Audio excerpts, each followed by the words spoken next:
Hey guys, what's going on? I just wanted to do a quick video, and I promise it'll be quick, about Bioshock Infinite.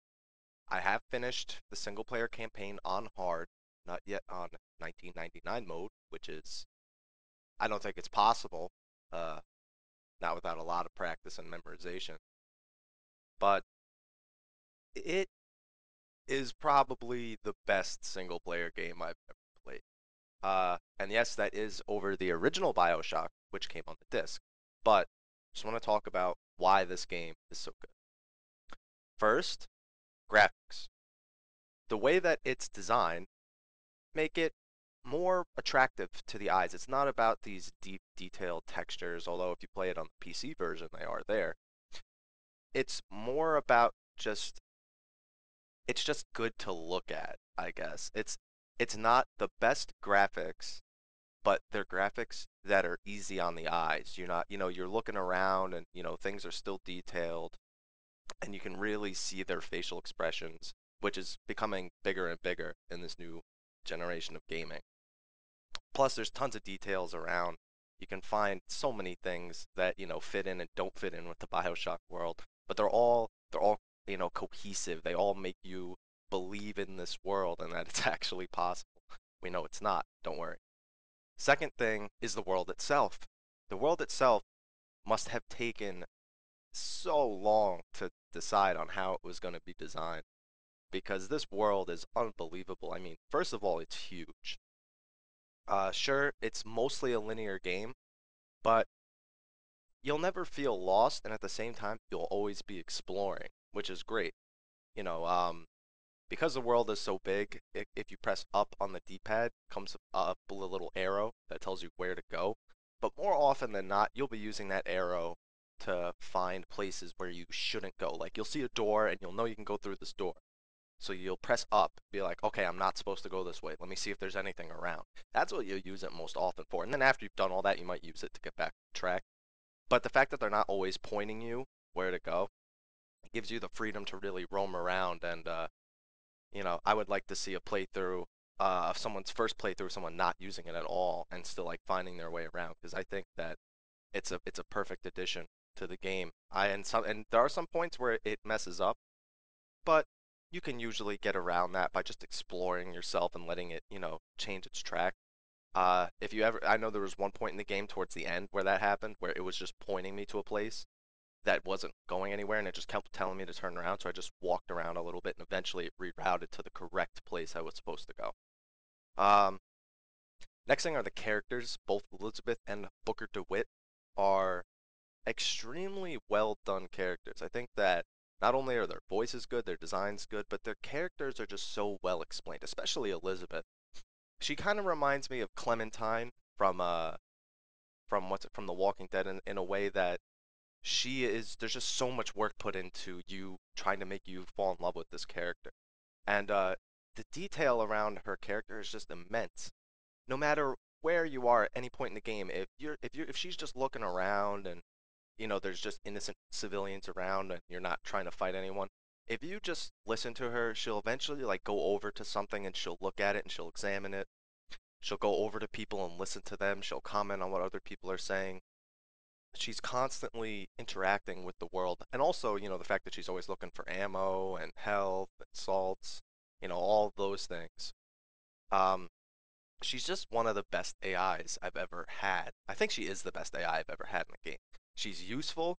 You don't have to protect her, and she helps you in battle. She's like a third arm, essentially, a third arm that can move around and do whatever the hell it wants. But you can also, command her to do certain things, and it really, really comes in handy. Um, the next thing are the boss fights. The boss fights are insane in this game. I'm not gonna say what they are, but the second to last boss on hard mode is one of the hardest bosses I've ever faced in a game.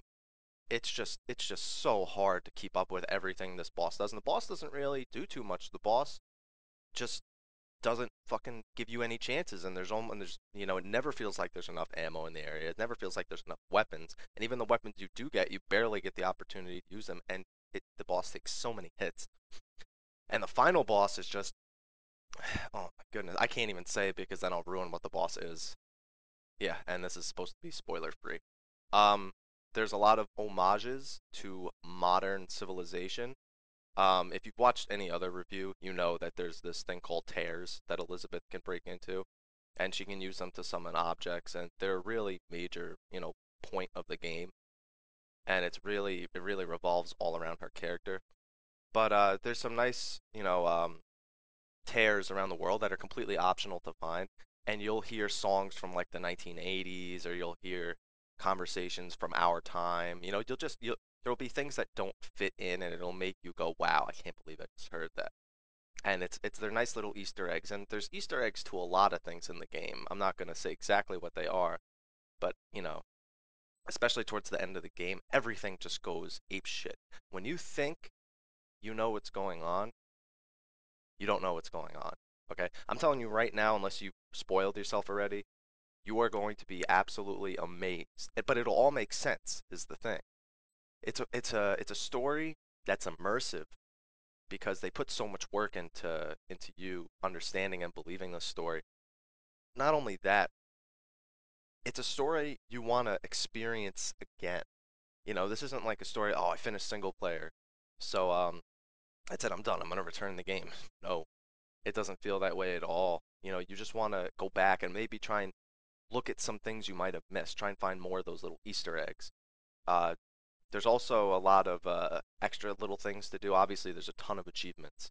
They're all single player achievements, and some of them are ridiculous. I don't know how people are going to do them, especially the very last achievement, which is to beat 1999 mode, which, by the way, the staple of 1999 mode is you only have one life for the entire game.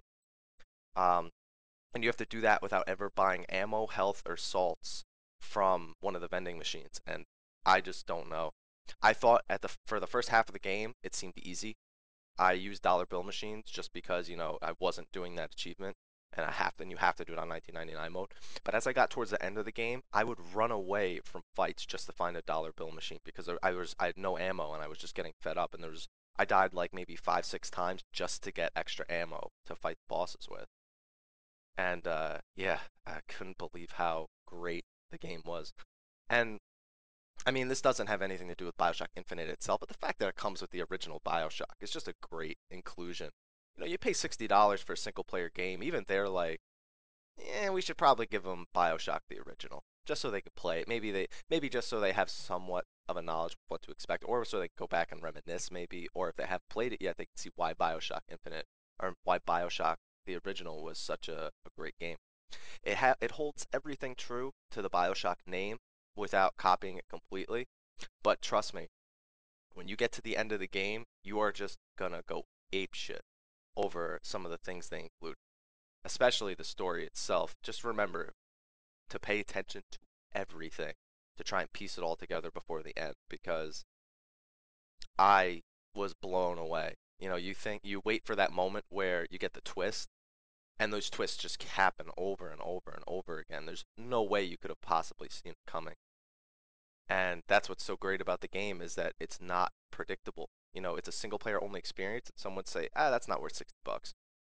Trust me, if a book was $20 and the game was $40, I would still buy the book.